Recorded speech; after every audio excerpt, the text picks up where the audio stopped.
నమస్తే. Welcome to plus TV Telangana.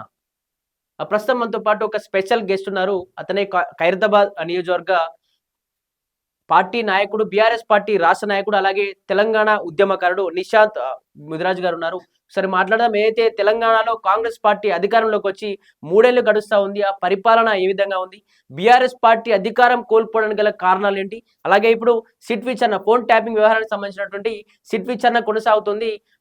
మాజీ ముఖ్యమంత్రికి సైతం సిట్ అధికారులు విచారణకు రావాలి అని చెప్పేసి కూడా దీనికి సంబంధించిన నోటీసులు కూడా నందినగర్ నివాసానికి అంటించిన పరిస్థితి. ఇవన్నీ విషయాలపైన మాట్లాడదాం. మనతో పాటు నిశాంత్ గారు ఉన్నారు. బ్రదర్ నమస్తే బ్రదర్. నమస్తే. ముందుగా ప్లస్ టీవీ ప్రేక్షకులకు మరియు యావత్ తెలంగాణ ప్రజలకు నమస్కారం. అన్న ఎట్లుంది ఆ తెలంగాణలో బీఆర్ఎస్ పార్టీ అధికారం కోల్పోయిన తర్వాత 3 ఏళ్లు గడుస్తా ఉంది కాంగ్రెస్ పార్టీ అధికారంలోకి వచ్చి. ఏ విధంగా అనిపిస్తుంది అన్న ఈ పరిపాలన చూస్తా ఉంటే? ముందుగా చెప్పాలంటే రేవంత్ రెడ్డి అరచేతుల్లో వైకుంఠం చూపించేసి ఎప్పుడైతే రుణమాఫీ అని చెప్పేసి మీరు 8 తారీఖే తెచ్చుకోండి, నేను ప్రమాణ స్వీకారం చేసుకోగానే రుణమాఫీ అయిపోతుందని చెప్పేసి చెప్పినారు. ఇదంతా సామాన్య ప్రజలకేమో 22,500 ఇస్తా అని చెప్పి లేడీస్ కి చెప్పడం జరిగింది.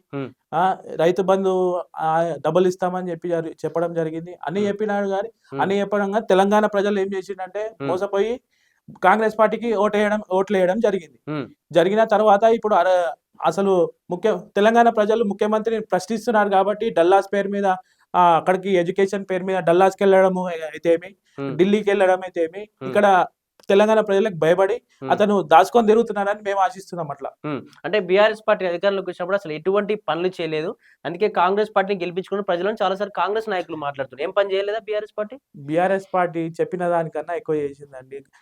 మన రైతు బంధు అయితేమి, రైతు బీమా అయితేమి, కళ్యాణ లక్ష్మి అయితేమి, ఇప్పుడు కాంగ్రెస్ ప్రభుత్వంలో కాంగ్రెస్ నాయకులే అన్నారు, కాంగ్రెస్ లకు రాకముందే చెప్పారు కళ్యాణ లక్ష్మితో పాటు తులం బంగారం ఇస్తామని. తులం బంగారం ఇస్తున్నారా? ఇప్పటిదాకా 2.5 సంవత్సరాల నుంచి 3 సంవత్సరాలు కానికి వచ్చింది. ఇప్పటి వరకు తులం బంగారం ఏమన్నా ఇచ్చిండా? కాంగ్రెస్ ఎమ్మెల్యే కళ్యాణ లక్ష్మి చెక్ బిడ్డను పట్టుకొని వచ్చినప్పుడు కళ్యాణ లక్ష్మి చెక్ ఇవ్వడం జరుగుతుంది. ఇట్లా ఉంది కాంగ్రెస్ పరిస్థితి. తెలంగాణ ప్రజలు మొత్తము మోసపోయారు. కాంగ్రెస్ కోటేసినందుక వాళ్ళు తెలంగాణ ప్రజలు ఇప్పుడు అందరూ బాధపడుతున్నారు.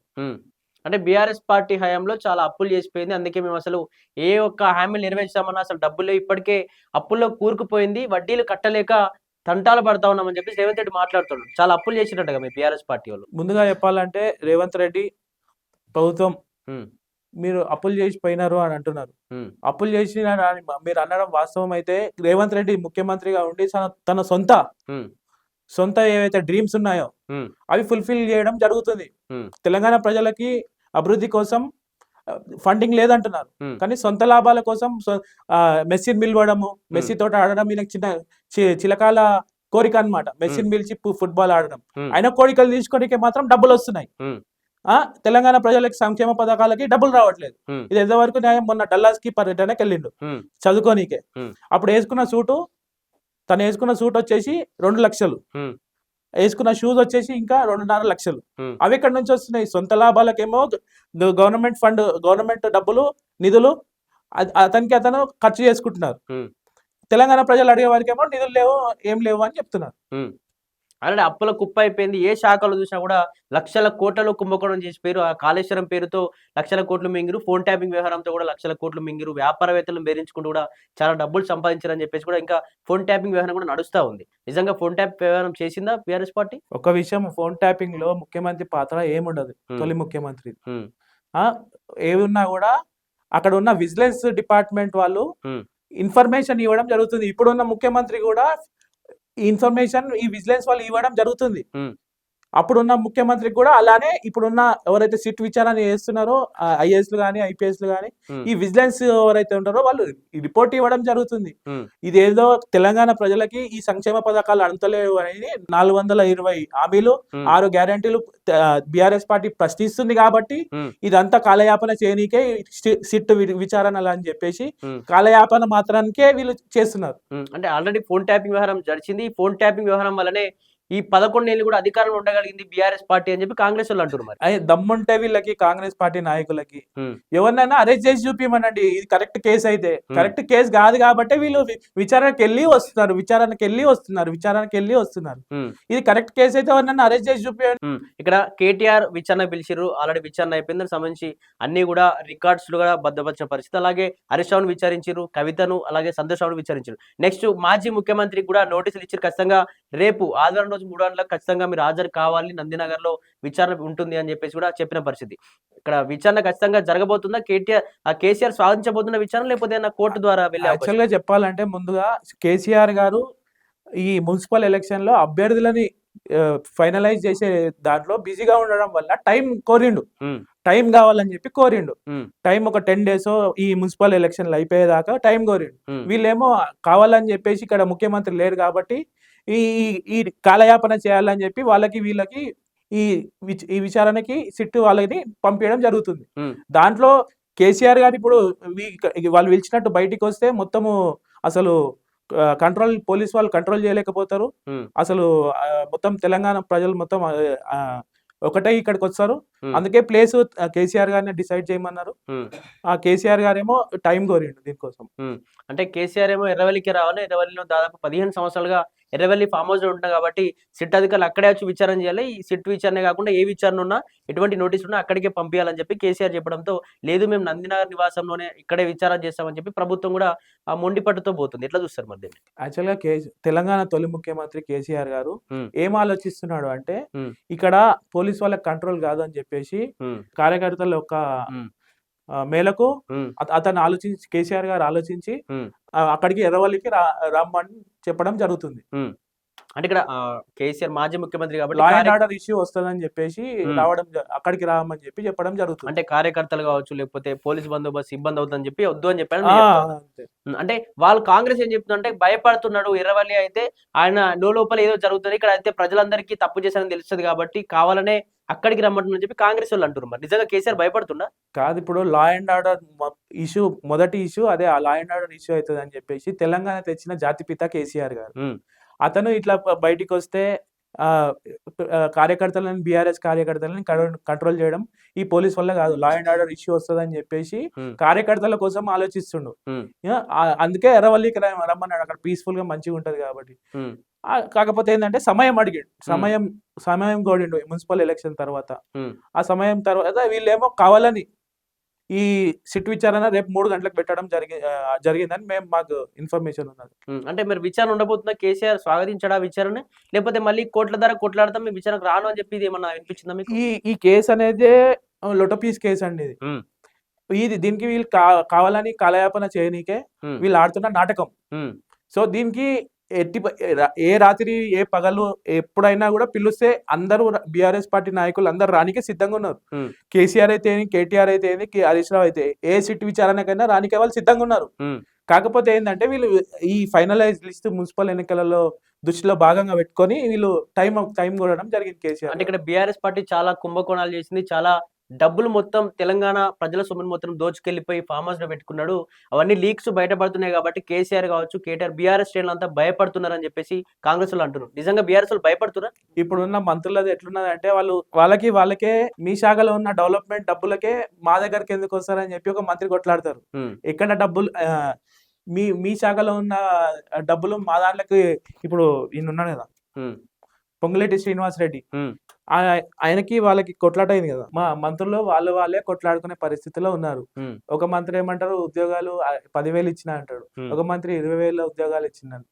వీళ్ళు ఏం చేస్తున్నారంటే, కేసీఆర్ ఇచ్చిన నోటిఫికేషన్లు వచ్చిన ఉద్యోగాలకే వీళ్ళు మాత్రం పత్రాలు ఇచ్చుకుంటూ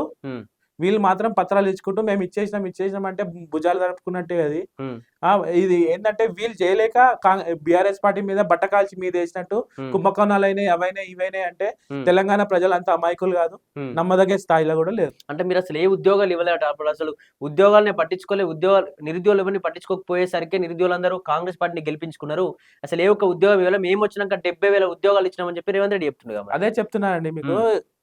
ఏవైతే ఈ 70,000 ఉద్యోగాలు ఉన్నాయో అవి కేసీఆర్ ప్రభుత్వంలో రావడం జరిగింది. వీళ్ళు ఖాళీ ఈ పత్రాలు ఇచ్చుకుంటూ మేము ఇచ్చేసినాం అంటే కాదు కదా.